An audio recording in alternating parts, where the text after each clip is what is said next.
The opening lines of W.B. Yeats' work heralding instability, the loss of central direction and uncertainty. For some, this picture presents, currently, as the world continues to struggle with pandemic. We are confronted, or so it might seem, by a range of issues, a cycle of crises. Separate problems, or reflections of core instability, loss of core direction and homeostasis. These symptoms could be addressed, and unfortunately often are addressed symptomatically. Or we look for the core problem, identify the core problem, deal with the core problem or problems, and symptoms may progressively subside or reduce to the point, enabling a return to a quality of life, or at least a sufficient quality of life.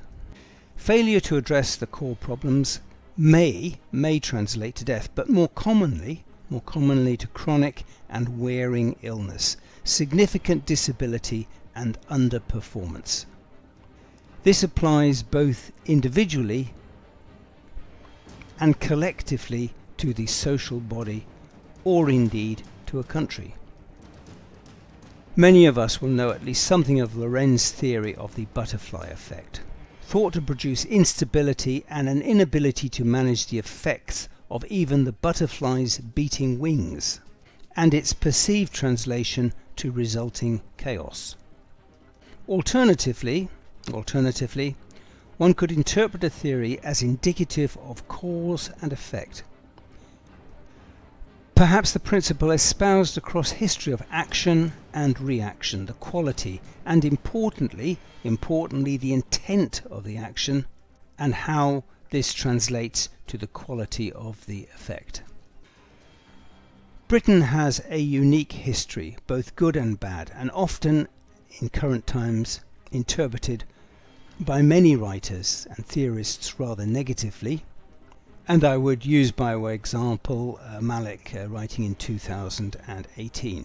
And perhaps British people still struggle to come to terms with transformation from perceptions of a leading power. The British Empire was not in any way unique, apart from its size, relative to human empires across history. Possibly in some respects, slightly more benign. It is, of course, one of the more recently past empires, and therefore more subject to closer critical analysis. Criticism that sometimes reflects rather negatively in the collective psyche. Part of what dogged Britain across centuries was the disabling effect of its social, race and class structure, and the often intrinsic unfairness, inequity, inhumanity and often brutality in its commercial dealings. Edward Coulson traded in the Royal African Company. The company was estimated to have transported more than 80,000 men, women and children from Africa to the Caribbean and Americas in the late 17th century. Coulson continued to trade in slaves after his retirement from the company. He was a Tory high churchman and an MP. He was also a significant contributor to William of Orange's cause and feted by the establishment, but in life engaged in corrupt and intrinsically evil practices. Possibly a quarter of or more of those who were trafficked from Africa died within the Germany. More current evidence of this continuing pattern of corrupted thinking, mismanagement and social inequality could be evidenced in examples such as Grenfell Tower's tragedy, with the terrible and unnecessary loss of 72 lives. More recently, the emergent mismanagement and corrupted thinking within the post office, irreversibly damaging hundreds of honest and committed postmasters and postmistresses. There are a range of issues and areas for significant, if not profound, change. But to focus perhaps upon one of them, the economy, the means of production and the generation of collective wealth, with particular emphasis on collective. As Smith originally noted, wealth or relative wealth translates to opportunity and translates to power. Evans, a noted Oxford academic and member of the World Economic Forum, argues for, amongst other things, increased investment in public infrastructure projects and in collective capital. In addition, for significant increase in investing within public education, the emphasis on public education. Pickett and Wilkinson, in their well-researched text, The Spirit Level, argue that the excesses of the market erode trust, increase anxiety and illness, and encourage excessive consumption. Forohar, writing in 2016, is scathingly critical of the 80%, 10% imbalance between the capital market wealth and power relative to labour. Deaton, writing in 2019, underlines the importance of a making market culture rather than a taking culture. Deaton defines this as a rent-seeking culture. It doesn't create anything. A rent-seeking model contributes to the enrichment and sometimes gross enrichment of a small proportion at the expense of a substantial part of society. Additionally, there is an increasing sense in the value of reshoring or backshoring more of the business and production that had moved overseas. Relatively few were consulted in decisions to offshore much of a country's production, with consequential impact on local economies, communities, and families. Need then to rethink the tragic and somewhat vulgar seeking of the cheapest form of production and calculating more to the collective cost. Britain has experienced amongst the worst impact from the recent viral pandemic, although remains a country and people of intrinsic skill and potential opportunity.